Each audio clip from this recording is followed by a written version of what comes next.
नमस्कार दोस्तों, स्वागत है आपका एक बार फिर से बीएससी फर्स्ट ईयर की केमिस्ट्री क्लासेस में। हम बात कर रहे थे VSEPR की, जिसमें हमने 2 लेक्चर देख लिए थे। अब हम इसका तीसरा पार्ट पढ़ रहे हैं। ठीक है, मुझे इसको 3 भागों में 4 भागों में बांटना पड़ गया। अब देखो, यहाँ पे मैं बता रहा था आपको नियमों के बारे में, नियम कानूनों के बारे में बता रहा था।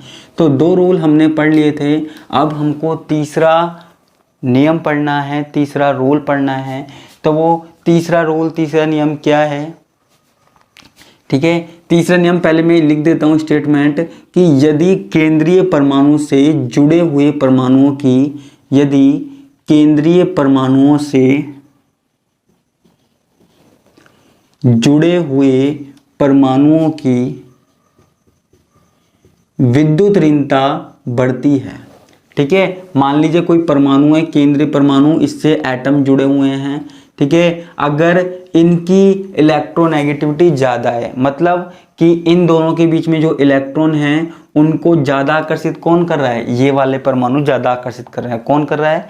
ये वाले परमाणु ज़्यादा आकर्षित कर रहे हैं। तो हम लिखते हैं कि यदि केंद्रीय परमाणुओं से जुड़े हुए परमाणु की विद्युत ऋणता बढ़ती है, विद्युत ऋणता बढ़ती है।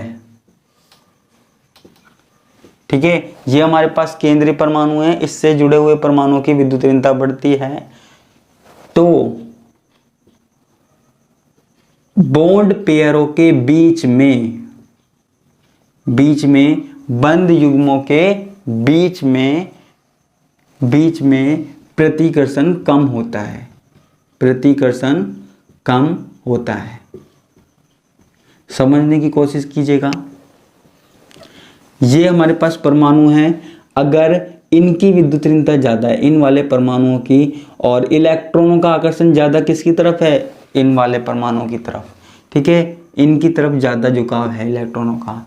तो इनके बीच में जो होगा, इनके बीच में जो प्रतिकर्षण होगा वो कम होगा। ठीक है, अभी मैं आपको समझा रहा हूँ एक बार और यदि, पूरा लिख देता हूं, और यदि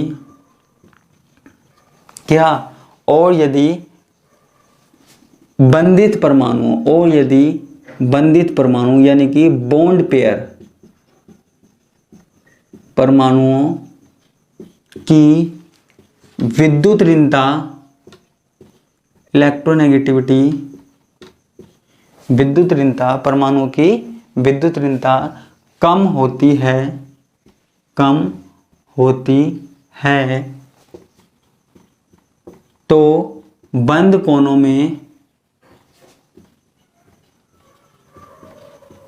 वृद्धि होती है, वृद्धि होती है। ठीक है बच्चा, अब ध्यान से सुनना मैं क्या बोलना चाह रहा हूं।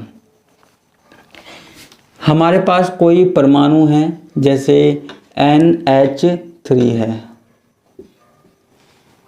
नाइट्रोजन परमाणु है, इससे 3 हाइड्रोजन जुड़े हुए हैं, और एक है नाइट्रोजन परमाणु जिससे 3 फ्लोरीन जुड़े हुए हैं। क्या जुड़े हुए हैं? 3 फ्लोरीन जुड़े हुए हैं। ठीक है, तो अब आप यहां देखिए कि नाइट्रोजन से 3 हाइड्रोजन जुड़े हुए हैं, नाइट्रोजन से 3 फ्लोरीन जुड़े हुए हैं। अब देखो, यहां पे किसकी विद्युत ऋणता ज्यादा है? फ्लोरीन की ज्यादा है। किसकी ज्यादा है? फ्लोरीन की विद्युत ऋणता ज्यादा है। ध्यान से थोड़ा सा समझने की कोशिश कीजिएगा। ठीक है, और यहां पे किसकी विद्युत ऋणता ज्यादा है?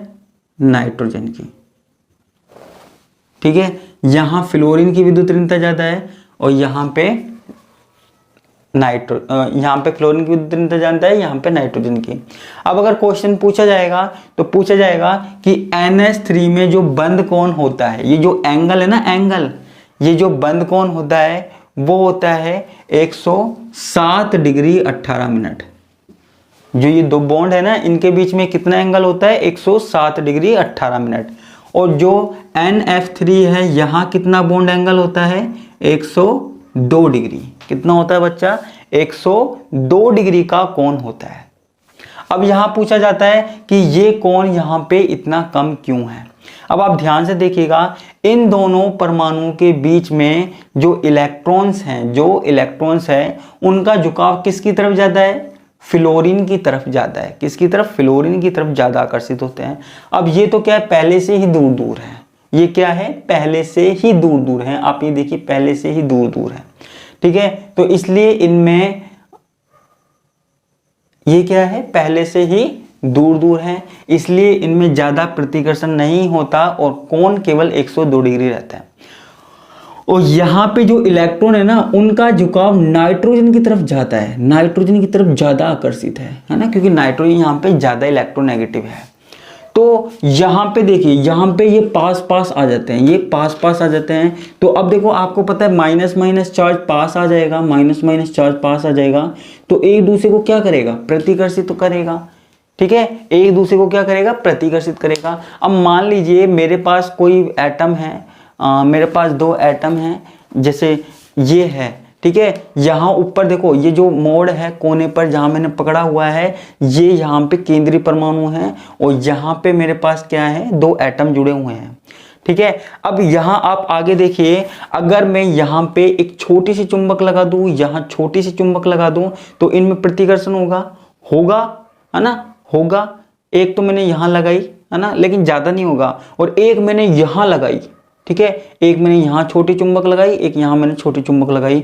तो जब चुंबक पास होगी, है ना, उनके मैंने एक जैसे सिरे पास लगा दिए, तो क्या होगा? समान वाले नहीं, एक जैसे वाले सिरे पास लगा दिए मैंने, है ना, जो प्रतिकर्षित करते हैं एक दूसरे को। तो यहाँ पे जब मैं लगा दूंगा तो वो पास पास हो जाएंगे, तो फिर वो एक दूसरे को क्या करेंगे? प्रतिकर्षित करेंगे।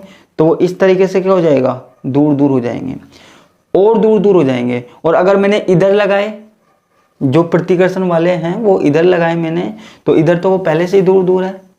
समझने की कोशिश कीजिएगा थोड़ी सी। ठीक है, तो यहाँ पास पास आ जाते हैं, तो इसलिए बॉन्ड एंगल 160 डिग्री 18 मिनट, और यहाँ पे तो पहले से ही दूर दूर है, इसलिए बॉन्ड एंगल 102 डिग्री रह जाता है। क्लियर है? तो ये हमारे पास क्या हो गया? तीसरा नियम हो गया। ठीक है, तो इसको आप लिख सकते हो। ठीक है, इसको मैं मिटा देता हूं।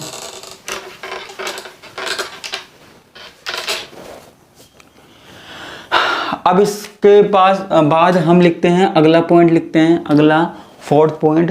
3 पॉइंट तो हो गए, अगला लिखते हैं। इसमें लिखते हैं अपूर्ण भरे कोषों में, अपूर्ण भरे कोषों में, अपूर्ण भरे कोषों में। ठीक है, पहले स्टेटमेंट देख लेते हैं, फिर आगे की बात देखना। अपूर्ण भरे कोषों में इलेक्ट्रॉन युग्मों के मध्य प्रतिकर्षण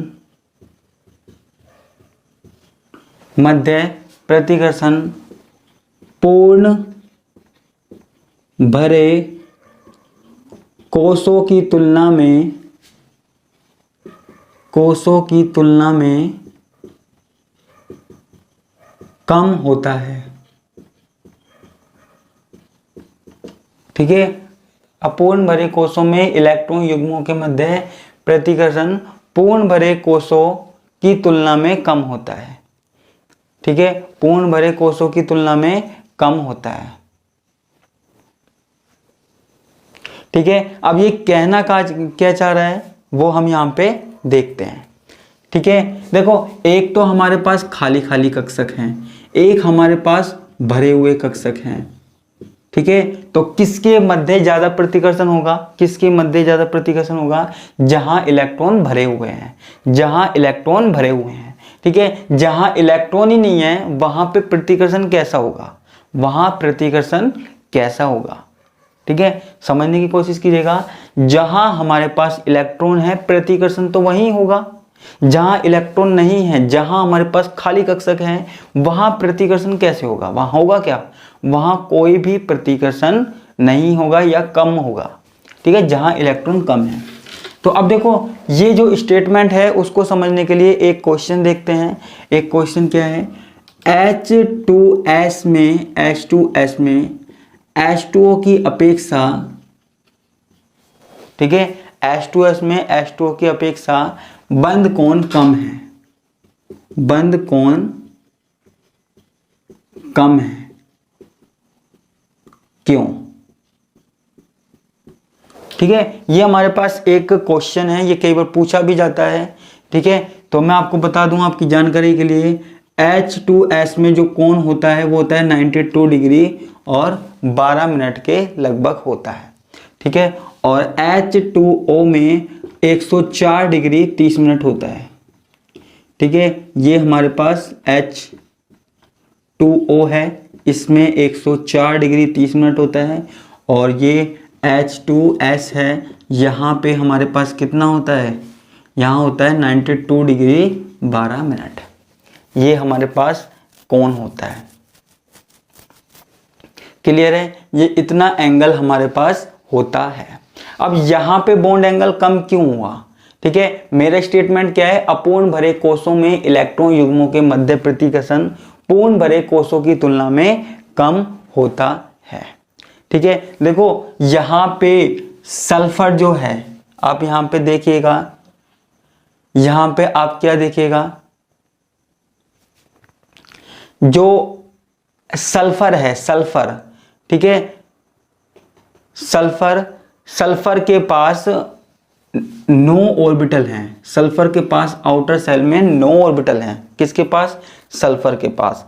जबकि ऑक्सीजन के पास आप देखिए 1s2, 2s2 और 2p4। ठीक है, सल्फर के पास क्या है, वो ऑक्सीजन के पास क्या है, S और P। आउटर सेल में कितने ऑर्बिटल है? 4 ऑर्बिटल हैं। ठीक है, कितने ऑर्बिटल है? 4 ऑर्बिटल है, और चारों के चारों ऑर्बिटल क्या है, भर जाते हैं। चारों के चारों ऑर्बिटल क्या है, भर जाते हैं। ठीक है, सल्फर के पास क्या है, सल्फर के पास आप ये लगा लीजिए, सल्फर के पास है 9 ऑर्बिटल, पहले तो S वाला, फिर P वाला और फिर D वाला। ठीक है, तो यहाँ 3S, 3P और 3D भी है। ठीक है, यहाँ 2D तो होता ही नहीं है, तो केवल 2S और 2P है। तो अब यहाँ पे क्या है, यहाँ पे 9 कक्षक हैं, और 9 कक्षक में से केवल 4 ही कक्षक यहाँ पे काम में आते हैं।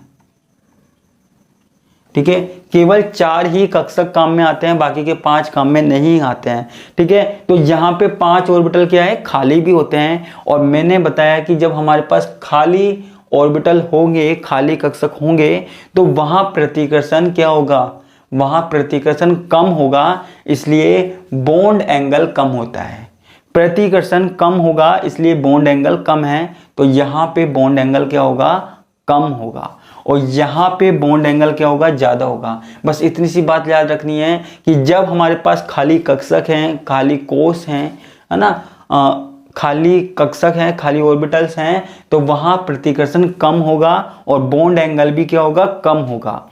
और जहां पे हमारे पास जहां हमारे पास भरे हुए कक्षक हैं, सारे के सारे भरे हुए कक्षक हैं, वहां इलेक्ट्रॉनों के कारण प्रतिकर्षण ज्यादा होगा, इलेक्ट्रॉनों के कारण रिपल्सन ज्यादा होगा। ठीक है, तो वहां बॉन्ड एंगल ज्यादा होगा।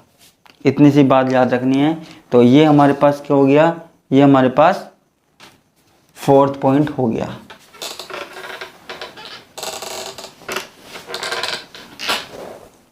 ठीक है,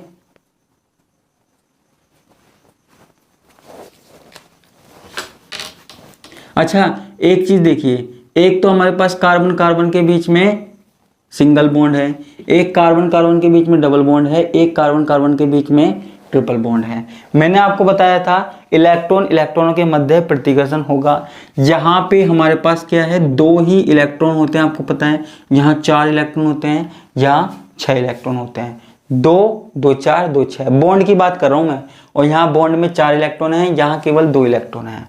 ठीक है, तो जितने ज्यादा इलेक्ट्रॉन होते हैं ऑर्बिटल्स में, वहां पे उतना ही ज्यादा प्रतिकर्षण रिपल्सन होता है।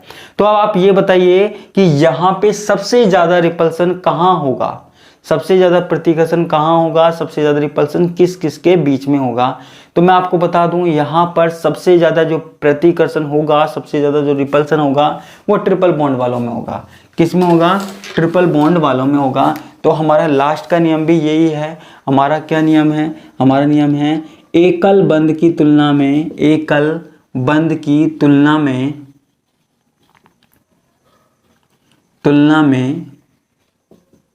द्विबंध, एकल बंध की तुलना में द्विबंध व त्रिबंध होने पर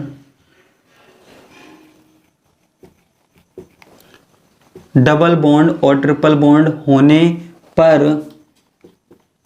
प्रतिकर्षण अधिक होता है।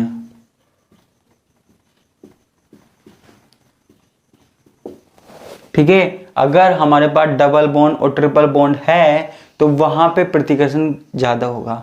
ठीक है, क्योंकि जहां पे ज्यादा इलेक्ट्रॉन वहां पे ज्यादा प्रतिकर्षण, और जहां पे कम इलेक्ट्रॉन वहां पे कम प्रतिकर्षण। हमें इतनी सी बात यहाँ पे याद रखनी है।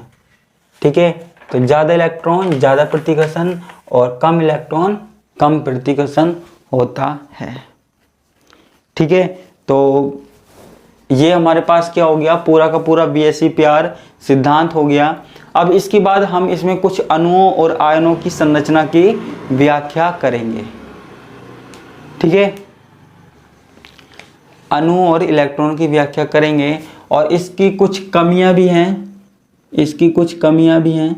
तो वो कमियां ऐसी कोई ज़्यादा इम्पोर्टेंट है नहीं, याद करो तो कर लेना, नहीं तो मैं आपको नोट्स में प्रोवाइड करवा दूंगा। 2-3 कमियां जो भी हैं वो आप देख लेना, है ना, ऐसी कोई बड़ी बात है नहीं।